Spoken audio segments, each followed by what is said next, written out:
تو میں یہ عرض کر رہا تھا کہ بانی دارالعلوم دیوبند نے یہ وصیت کیا تھا کہ اس مدرسے کو غریب مسلمانوں کے چندے سے چلائے. کیوں؟ مسلمان غریب کبھی نہیں ختم ہوگا، کبھی نہیں ختم ہوگا. جب یہ نہیں ختم ہوگا تو جس مدرسے کو چلائے گا وہ بھی ختم نہیں ہوگا. مجھے ایک واقعہ سنا کر اپنی بات کو ختم کرنے کے قریب لے جانا ہے. پورا ہی نہیں ختم کر دینا ہے، ختم کرنے کے قریب لے جانا ہے. دارالعلوم دیوبند میں شیخ الحدیث تھے حضرت مولانا حسین احمد مدنی رحمۃ اللہ علیہ. انگریز ان سے ڈرتا تھا بہت زیادہ.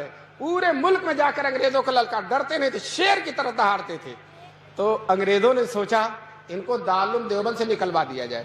اگر یہ دارالعلوم دیوبند سے نکل جائیں گے تو ایک تو دارالعلوم دیوبند کا اسٹیج بہت بڑا اور دوسرے ان کی شخصیت بہت بڑی، دونوں مل کر بڑی طاقت ہو جاتی ہے اور ہمیں نقصان بہت ہوتا.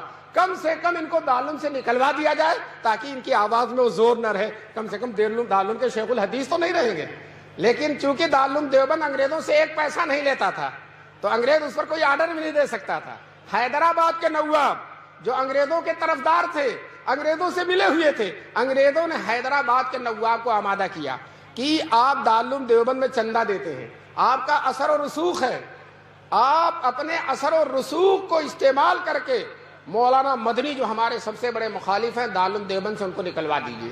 یہ حیدرآباد کے نواب سے انگریزوں نے کہا.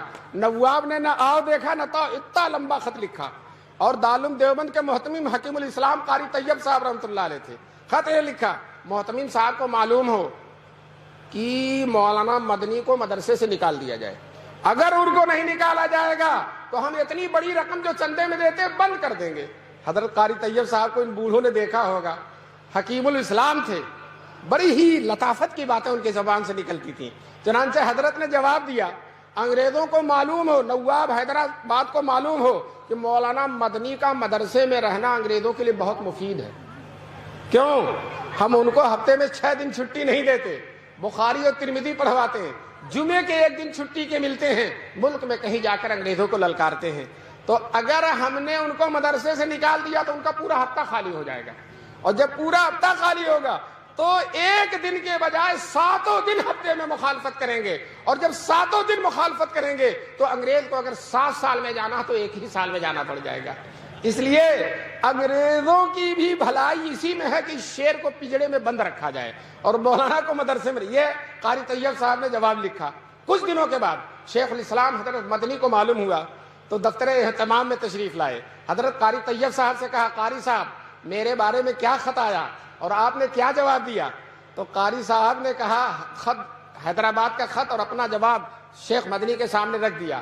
حضرت مدنی نے سنجیدگی سے، وقار و تمکنت سے مطالعہ کر کے کہا، محتمم صاحب دوسرا خط لکھیے اور یہ لکھیے کہ نواب صاحب آپ نے دھمکی دی ہے کہ آئندہ چندہ بند کر دیں گے. ہم آپ سے کہتے ہیں کہ اب تک سال سے جتنا چندہ دیا آپ نے، سارے چندے کی فہرست بھیج دیجئے، آپ کی ساری رقم واپس کر دی جائے گی. آئندہ دینا تو دور کی بات ہے، آپ کی ساری رقم واپس کر دی جائے گی.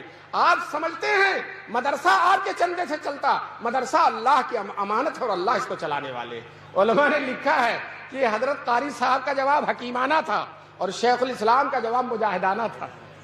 میں نے واقعہ ایک جگہ سنایا، وہاں مولانا افضال صاحب جوہر قاسمی جو اسی اطراف کے رہنے والے تھے، جی وہ مجھ سے محبت فرماتے تھے. وہ کھڑے ہو گئے میری تقریر کے بعد اور کہا مولانا نے، وہ موجود تھے، کہا مولانا نے جو واقعہ سنایا وہ ہمارے ہی زمانے میں پیش آیا تھا، جب وہاں ہم پڑھتے تھے اسی زمانے میں پیش آیا تھا.